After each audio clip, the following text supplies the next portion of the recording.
Oi,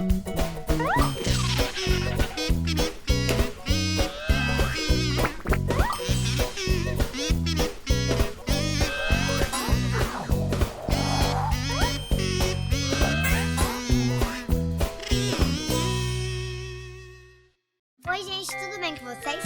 Hoje eu estou aqui com a minha irmã e eu vou chamar um convidado super mega especial, meu vô! E aí, meninas? E hoje a gente vai assar marshmallows na fogueira! E vamos contar algumas histórias da fazenda? Sim! Oi. Ia ficar bom com Nutella. Nossa, que delícia!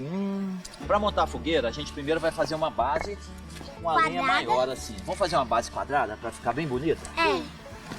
Igual de festa junina. Peraí, uma formiga. Deixa a formiga embora, pra gente não matar.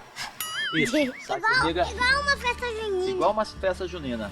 Isso. Ó, a gente coloca umas madeirinhas, uma lenhazinha mais fininha embaixo, pro fogo pegar.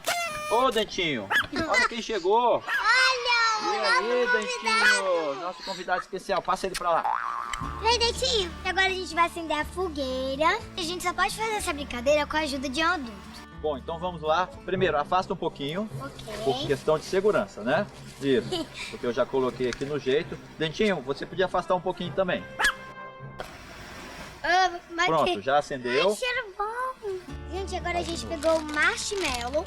E se vocês quiserem, pode pegar um pouco de Nutella pra acompanhar. E 3 gravetos. E 3 gravetos de árvore. Então amanhã a gente vai Ah, vovô, não tá procurar o pavão albino.